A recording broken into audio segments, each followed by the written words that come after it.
충격이었습니다. 케냐의 어느 마을에서 아이들이 비가 내리기를 기도하며 갈라진 강바닥을 손으로 파고 있었습니다. 흙먼지 속에서 물 한 모금을 건지려 애쓰던 그들의 눈동자엔 오래된 체념이 깃들어 있었죠. 그런데 그 절망의 땅 위에 코이카라고 적힌 파란 깃발이 세워졌습니다. 한국에서 온 사람들은 그들에게 돈을 주지 않았습니다. 대신 물을 모으는 법, 함께 사는 법, 그리고 스스로 일어서는 법을 가르쳐 주었죠. 그날 이후 메마른 땅은 조금씩 푸르게 변했습니다. 우린 그때 처음 알았어요. 기적은 누가 가져다 주는 게 아니라 스스로 만들어내는 거란 걸요. 지금부터 그 기적의 이야기를 들려드리겠습니다. 시작하기 전 좋아요와 구독 버튼을 꼭 한번 눌러주신다면 영상 제작에 큰 힘이 됩니다. 저는 케냐 남부 마차코스 카운티 농업청에서 일합니다. 이곳은 수도 나이로비에서 자동차로 3시간쯤 떨어진 끝없이 이어진 황토 언덕과 작은 마을들이 있는 곳이에요. 저는 이곳 농민들의 작황을 조사하고 비가 언제 오는지 얼마나 내렸는지를 매달 기록하죠. 그런데 요즘은 기록할 게 없습니다. 비가 오지 않으니까요. 그 해는 세 번째 가뭄이 이어지던 해였습니다. 하늘은 매일 맑았고 땅은 매일 더 말라갔어요. 옥수수는 타들어가고 젖소들은 뼈만 남았죠. 아이들은 강바닥을 손으로 파며 물을 찾았고 노인들은 매일 기도를 드렸습니다. 신이여 한 방울만이라도 내려주소서. 하지만 아무 일도 일어나지 않았어요. 저는 그 절망을 매일 숫자로 기록했습니다. 강수량 0, 수확량 0. 보고서를 쓸 때마다 한숨이 나왔습니다. 우린 왜 이렇게 나아지지 않는 걸까? 농업을 공부하고 정부 시험까지 통과해 공무원이 되었는데 현장에서 느끼는 건 자부심이 아니라 무력감이었죠. 그런데 어느 날 상급청에서 연락이 왔습니다. 한국협력단이 방문할 예정이다. 그때 제 동료 칼레브가 피식 웃었어요. 또 외국인들이 사진만 찍고 가겠지. 저도 웃었습니다. 이번에도 똑같겠지. 우리는 이미 수많은 원조단을 봤으니까요. 식량을 나눠주고 장비를 주고 떠나는 사람들. 하지만 그들이 떠나면 마을은 다시 원래의 모습으로 돌아갔습니다. 며칠 뒤 하얀 트럭 2대가 사무실 앞에 멈췄습니다. 트럭 옆면에는 파란 글씨로 대한민국 협력단이라고 적혀 있었죠. 운전석에서 내린 사람은 박성호 소장이라는 중년 남성이었습니다. 그는 조용히 악수를 건네며 말했습니다. 아밀라 씨, 우리는 물을 나누러 온 게 아닙니다. 물을 만드는 방법을 함께 찾아보러 왔습니다. 그 말이 낯설었습니다. 대부분의 원조단은 해결책을 들고 왔지만 그는 함께 찾겠다고 했죠. 그날 이후로 저는 그들이 뭘 하는지 지켜보기로 했습니다. 회의가 아니라 현장이 우선이었습니다. 박성호 소장과 팀은 흙을 만져보고 바람을 느끼고 마을 어르신들에게 물었습니다. 비가 오면 어디에 먼저 고이나요? 그들은 서류 대신 사람의 말을 들었어요. 그게 낯설었지만 이상하게 믿음이 갔습니다. 며칠 후 협력단은 언덕 아래에 구덩이를 파고 플라스틱 덮개를 씌웠습니다. 빗물을 모으기 위한 저장고라 했죠. 저는 코수숨을 쳤습니다. 비가 안 오는데 무슨 빗물이죠? 그는 미소를 지었습니다. 언젠가는 옵니다. 그때 준비되어 있으면 달라집니다. 그리고 정말로 그해 여름 첫 비가 내렸습니다. 사람들은 환호했고 아이들은 흙탕물 속을 뛰어다녔죠. 저는 몰래 그 웅덩이로 갔습니다. 놀랍게도 물이 가득 차 있었어요. 그 물 위에 별빛이 반사되어 반짝였습니다. 그 순간 가슴이 이상하게 떨렸습니다. 정말 바뀔 수도 있겠구나. 그날 밤 저는 보고서 첫 줄에 이렇게 적었습니다. 기적은 먼 곳에서 오는 게 아니다. 오늘 이곳에서 시작된다. 지금 돌아보면 그 문장이 제 인생의 첫 새벽이었습니다. 비가 내린 뒤 마을은 잠시 살아난 듯 보였습니다. 하지만 며칠 지나지 않아 다시 메말랐죠. 저는 마음속으로 생각했습니다. 결국 똑같네. 비가 온다고 달라질 게 있나. 그런데 한국협력단은 달랐습니다. 그들은 비가 내린 다음 날 이미 다음 단계를 준비하고 있었어요. 박성호 소장은 저를 불렀습니다. 아밀라 씨, 오늘 현장 같이 나가시죠. 그는 농기구도 대단한 장비도 없이 그냥 손수건 하나 두른 채 밭으로 걸어갔습니다. 길가엔 여전히 타들어간 옥수수가 서 있었죠. 박 소장은 무릎을 꿇고 흙을 손바닥에 올렸습니다. 이 흙은 아직 살아있습니다. 문제는 이 흙이 쉴 틈이 없다는 거예요. 저는 고개를 갸웃했습니다. 흙이 쉰다니요? 그런 게 가능합니까? 그는 웃으며 대답했습니다. 한국도 옛날엔 이랬어요. 가난했지만 농민들이 흙을 돌보는 법을 배웠습니다. 그게 새마을 운동의 시작이었죠. 그 말이 머릿속을 맴돌았습니다. 흙을 돌본다 새마을 운동. 낯선 단어들이었지만 이상하게 따뜻했어요. 며칠 뒤 그들은 또 다른 시범 사업을 시작했습니다. 마을 중심에 다층 농업이라 부르는 작은 구획을 만들었어요. 큰 나무 밑에 덩굴식물, 그 아래에 작물들을 층층이 심는 방식이었습니다. 처음엔 사람들 모두가 웃었죠. 햇빛도 못 봤는데 어떻게 자라겠어. 하지만 박성호 소장은 말했습니다. 햇빛은 나눠 쓰는 겁니다. 한 그루가 그늘을 만들면 다른 생명이 자라죠. 그의 말은 단순한 농업 지식이 아니라 철학 같았습니다. 며칠 뒤 협력단은 마을회관에서 설명회를 열었습니다. 저는 통역을 맡았어요. 그는 칠판에 함께 사는 농업이라고 쓰더니 천천히 말을 이었습니다. 한국은 전쟁으로 모든 걸 잃었지만 이웃이 서로의 논을 도왔습니다. 그게 오늘의 한국을 만든 시작이었습니다. 농민들은 고개를 끄덕였습니다. 그 중에는 저희 어머니 같은 연세의 여성들도 있었죠. 그들은 조용히 박수를 쳤습니다. 그 순간 마을의 공기가 달라졌어요. 회의가 끝난 뒤 저는 박 소장에게 물었습니다. 왜 우리를 돕는 건데요? 당신들 나라엔 이미 모든 게 있잖아요. 그는 잠시 생각하더니 대답했습니다. 우린 예전에 도움을 받았어요. 그때 누군가 우리에게 희망을 줬죠. 이제 우리가 그걸 돌려줄 차례입니다. 그 말에 가슴이 뜨거워졌습니다.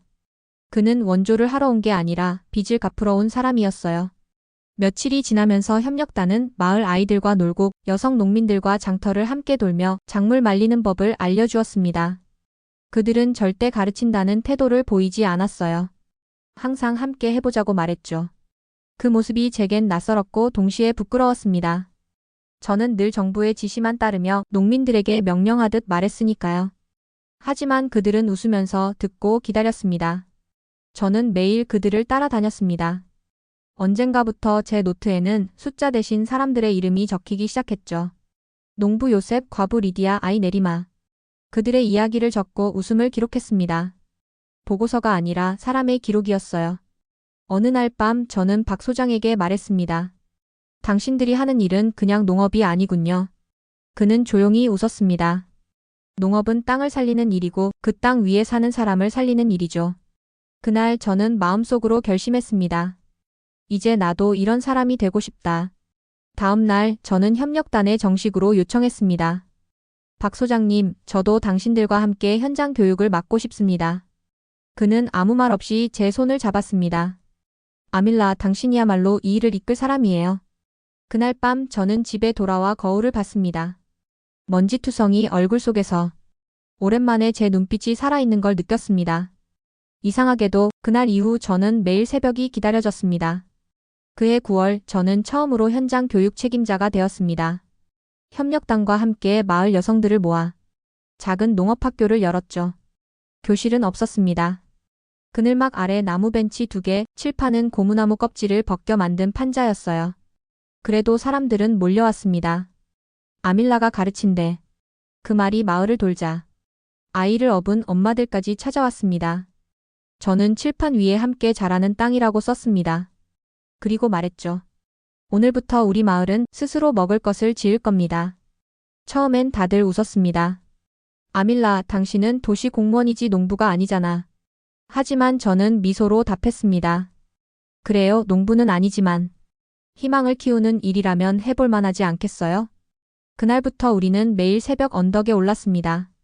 박성호 소장이 알려준 방식대로 다층 농업 구획을 나누고 낮에는 덩굴식물을 심고 해질 무렵엔 빗물 저장고를 점검했죠. 손은 거칠어지고 발바닥엔 굳은 살이 생겼습니다.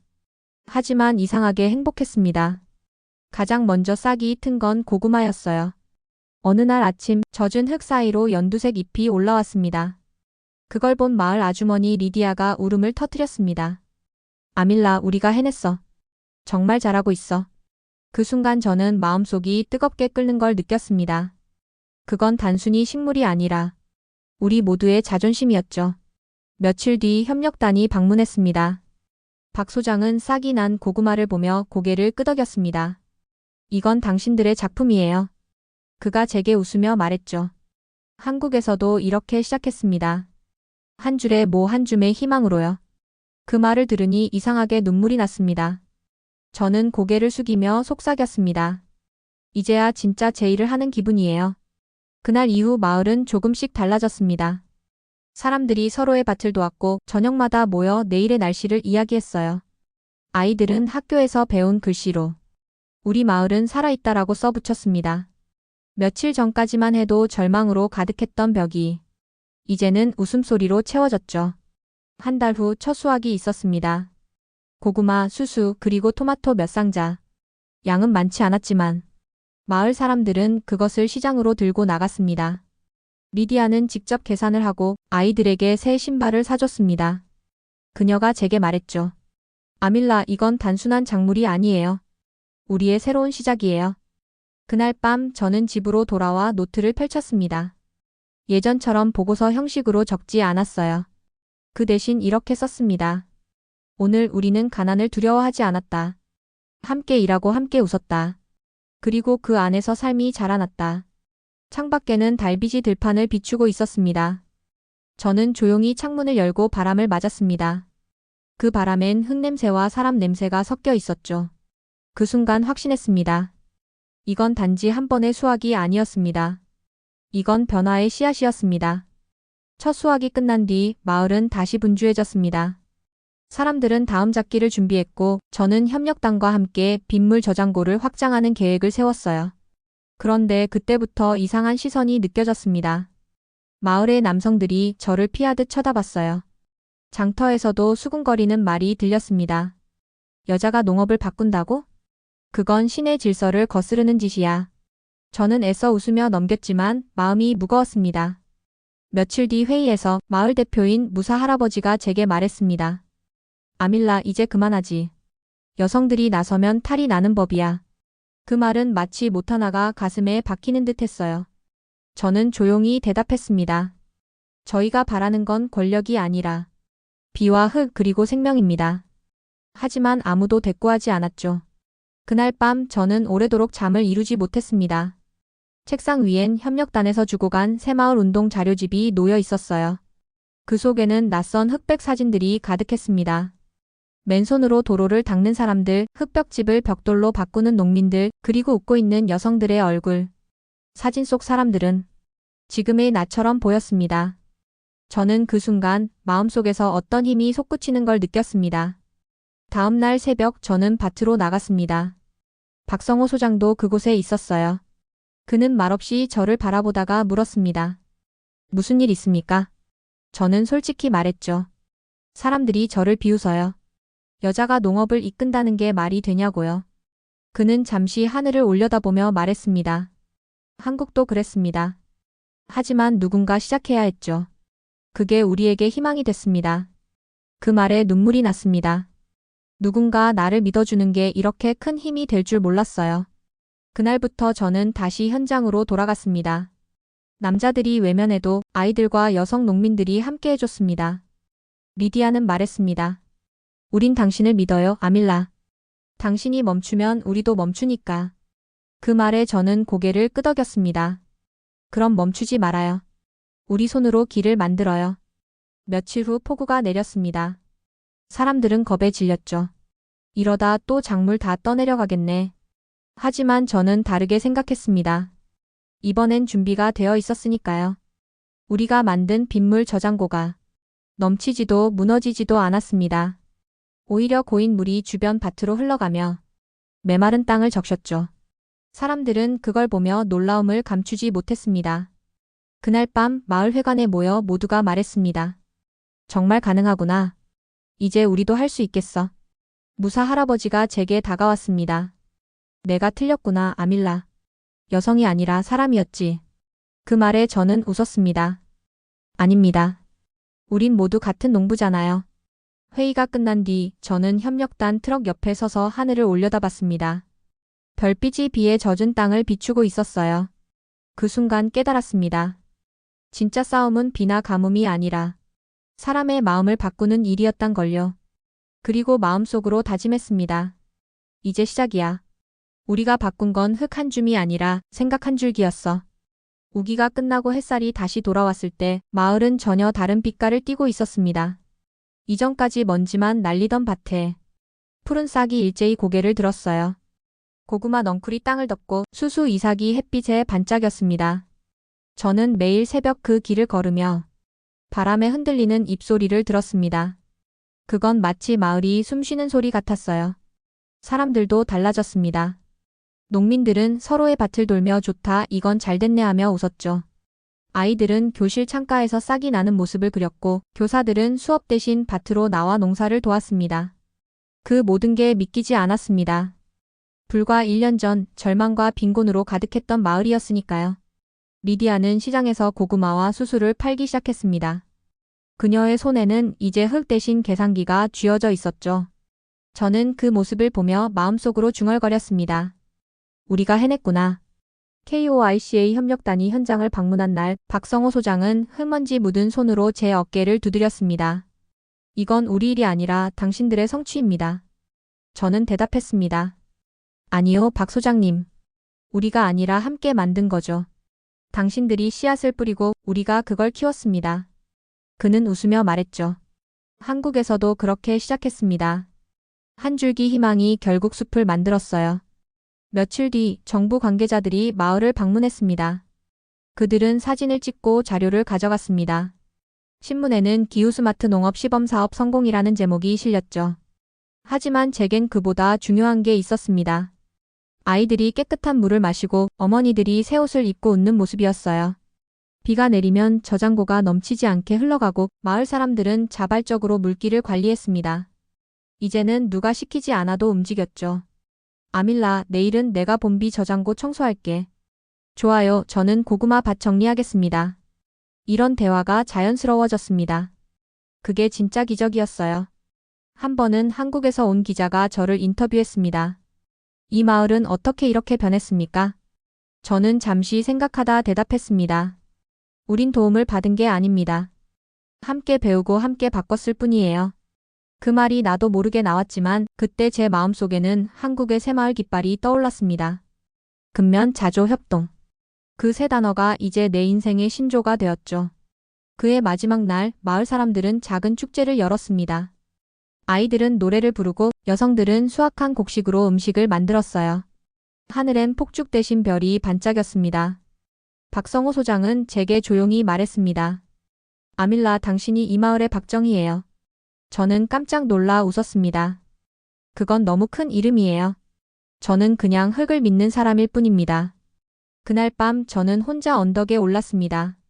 바람이 불었고 고요 속에 들려오는 건 새벽을 알리는 풀벌레 소리뿐이었어요. 저는 손을 모아 기도했습니다. 이 변화가 잠시의 바람이 되지 않게 해주세요. 달빛 아래 고구마 밭이 은빛으로 반짝였습니다. 그 빛은 제 눈물 위에도 닿았어요. 그날 저는 확실히 알았습니다. 이건 신의 기적이 아니라 사람이 만든 기적이라는 걸요. 비행기가 구름을 뚫고 하강하자 창밖으로 낯선 도시의 불빛이 펼쳐졌습니다. 도시 전체가 마치 별빛으로 덮인 듯했죠. 서울. 제가 그토록 많이 들었지만 상상으로만 그려왔던 나라의 수도였습니다. 내려서 공항 게이트를 나서자 차가운 바람이 얼굴을 스쳤습니다. 이게 한국의 가을이구나. 숨을 들이쉴 때마다 바람 속에서 어떤 질서와 단단함이 느껴졌습니다. 도로를 달리는 차들은 경적을 울리지 않았고 횡단보도 앞에서는 모든 사람이 멈춰 섰죠. 누가 지시하지 않아도 모두가 함께 움직이고 있었습니다. 첫 일정은 새마을 운동기념관이었어요. 유리문을 지나 전시실에 들어서자 근면, 자조, 협동이라는 세 단어가 커다랗게 걸려 있었습니다. 그 앞에서 저는 발걸음을 멈췄습니다. 이 단어들이 우리 마을을 바꿨지. 가슴이 이상하게 벅차올랐습니다. 가이드로 나온 한국연구원은 예전 사진 한 장을 보여주었습니다. 1970년대 흙벽집 앞에서 삽을 든 여성과 남성들이 함께 웃고 있었습니다. 이 시절 한국은 지금의 케냐보다 훨씬 가난했습니다. 하지만 사람들은 기다리지 않았어요. 스스로 시작했죠. 그의 말에 저는 고개를 끄덕였습니다. 그 얼굴들 속에서 우리 마을의 리디아, 무사 할아버지, 그리고 제 모습이 겹쳐 보였거든요. 이후 일정은 시골 마을 방문이었습니다. 경상북도의 어느 농촌이었죠. 버스 창밖으로 보이는 들판은 잘 정리된 농가 비닐하우스로 가득했습니다. 노인 부부가 저희를 반갑게 맞이했습니다. 멀리서 왔구먼. 케냐라 했지? 저는 고개를 숙이며 인사했습니다. 네, 당신들의 이야기가 제 인생을 바꿨습니다. 할머니는 제 손을 꼭 잡으며 말했어요. 그럼 됐지. 우리가 한 게 헛되지 않았구먼. 그 손은 따뜻했고 오래된 흙냄새가 났습니다. 다음 날 한국농업기술연수원에서 젊은 농민들이 교육을 받는 모습을 봤습니다. 스마트 기기와 센서를 이용해 토양 수분을 측정하고 작물 생장을 실시간으로 분석하더군요. 그 모습을 보며 저는 박성호 소장의 말을 떠올렸습니다. 기술은 도구일 뿐이에요. 중요한 건 그걸 함께 나누는 마음이죠. 그 말이 머릿속에 울렸습니다. 이 나라는 정말 함께라는 단어로 움직이고 있었어요. 일정 마지막 날 협력단은 저를 한강공원으로 데려갔습니다. 강 위로 불어오는 바람이 얼굴을 스쳤습니다. 수많은 사람들이 조깅을 하고 가족들이 돗자리를 펴고 웃고 있었어요. 저는 하늘을 올려다보았습니다. 이 나라가 이렇게까지 변할 수 있다면 우리도 반드시 해낼 수 있다. 그 확신이 가슴 깊이 내려앉았습니다. 박성호 소장이 제 옆으로 다가와 말했습니다. 아밀라 씨 처음 만났을 때 기억합니까? 당신은 기적을 믿지 않는다고 했죠. 저는 미소를 지었습니다. 이제는 믿습니다. 기적은 만들어지는 거니까요. 그가 고개를 끄덕이며 대답했습니다. 그래요. 그리고 그 기적은 지금 당신 손에 있습니다. 호텔 창문 밖으로 바람이 불었습니다. 깃발이 펄럭이고 도시의 불빛이 물결처럼 번졌습니다. 그 바람은 마치 멀리 케냐의 들판까지 닿을 것 같았어요. 저는 마음속으로 다짐했습니다. 이제 내가 이 바람이 되어야 한다. 그리고 조용히 속삭였습니다. 고마워요, 코리아. 당신이 심은 씨앗은 이제 제 가슴에서 자라고 있습니다. 한국에서 돌아온 지 한 달 뒤 저는 케냐 수도 나이로비 정부청사로 불려갔습니다. 회의 주제는 기후 스마트 농업의 국가 정책화. 문을 열고 들어가자 양복 차림의 관료들이 긴 테이블에 앉아 있었습니다.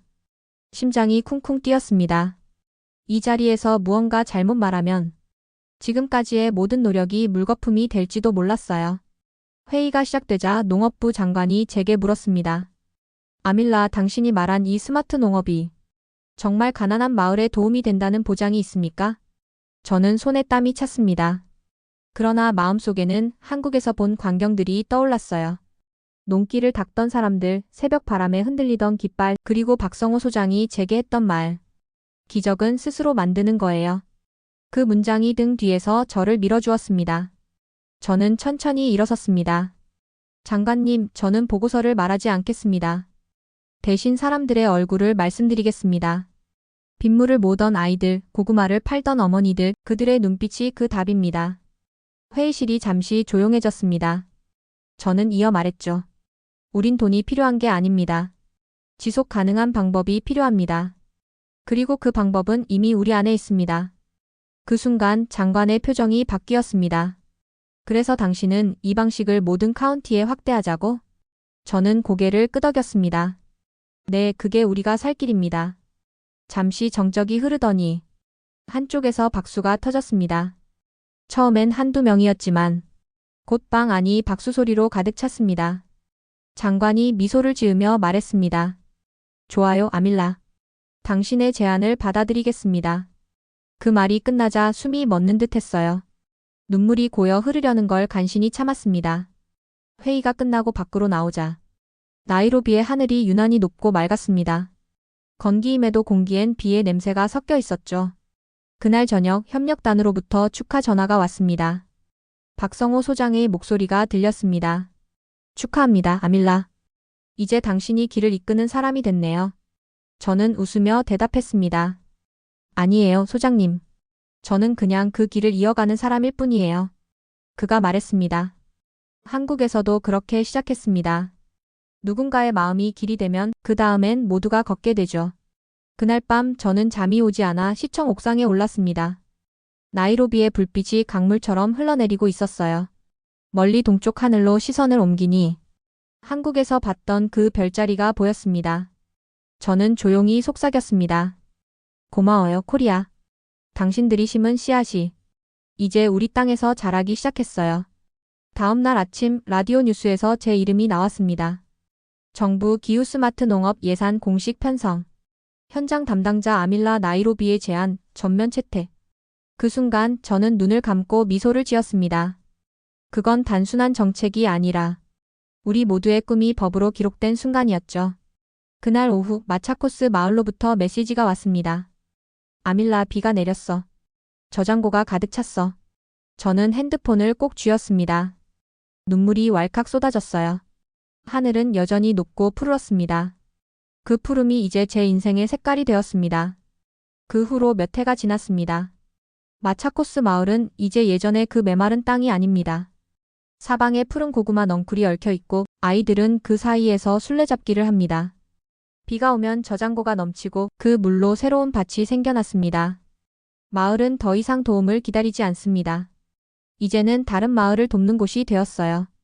저는 나이로비에서 희망농업 네트워크를 맡고 있습니다.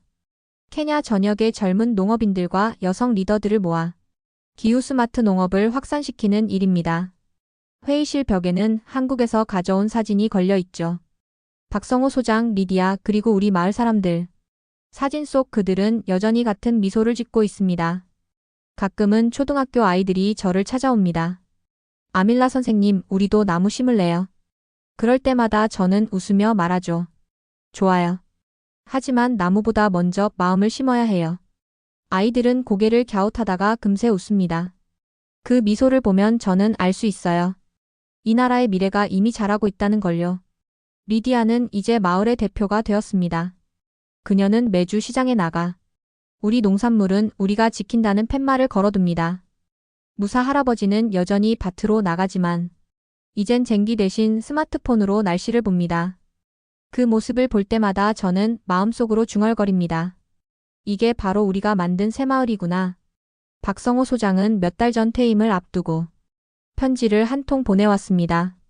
아밀라, 처음 당신을 만났을 때 당신은 믿지 않았죠. 하지만 당신이 보여준 건 기술이 아니라 용기였습니다. 그게 진짜 새마을 정신입니다. 그 편지를 읽으며 눈물이 났습니다.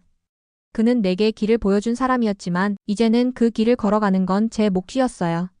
가끔 하늘을 보면 그가 말했던 바람이 들려오는 듯합니다. 서울에서 느꼈던 그 바람, 강 위를 스치던 투명한 공기의 냄새가 아직 제 기억 속에 살아있습니다. 그 바람은 이제 제 나라의 들판 위를 지나갑니다. 고요한 새벽이면 저는 빗물 저장고 옆에 서서 별빛이 비치는 물을 바라봅니다. 그 위에 제 얼굴이 비치면 그건 과거의 제가 아니라 새로운 세상을 일구는 한 사람의 얼굴이죠. 이제 저는 압니다. 가난이란 돈이 없는 게 아니라 희망을 잇는 것이라는 걸요. 그리고 희망은 멀리서 오는 게 아닙니다. 사람과 사람 사이 믿음과 손끝에서 피어나는 거죠. 저는 오늘도 새벽마다 밭길을 걷습니다. 아이들이 심은 나무들이 자라 그늘을 만들고 새들이 날아듭니다. 그 길을 걸으며 저는 속삭입니다. 이곳이 내 마음의 새마을이다. 바람이 불고 하늘엔 구름이 천천히 흘러갑니다. 그리고 저는 미소 짓습니다. 기적은 멀리 있지 않다. 이 땅 위에 그리고 우리 마음 안에 이미 피어나 있다. 이 이야기는 대한민국 코이카 한국국제협력단과 케냐 남부 마차코스 지역에서 진행 중인 케냐 기후 스마트 농업 실화를 바탕으로 한 창작 스토리입니다. 실제로 이 사업을 통해 케냐의 여성 농업인 소득은 약 2배 증가했고 기후 변화에 강한 농업 생태계가 자리 잡았습니다. 한국이 걸어온 새마을의 길이 이제 아프리카의 들판 위에서 새로운 희망으로 자라고 있습니다. 도움을 받던 나라에서 이제는 세상을 돕는 나라로 대한민국이 그 길을 걷고 있습니다. 오늘의 사연은 여기까지입니다. 구독과 좋아요는 영상 제작에 아주 큰 힘이 됩니다. 지금까지 감동케어 저는 라우라였습니다. 긴 영상 끝까지 시청해주셔서 정말 감사합니다. 내일 더 좋은 이야기로 더 흥미로운 이야기로 찾아뵙겠습니다. 감사합니다.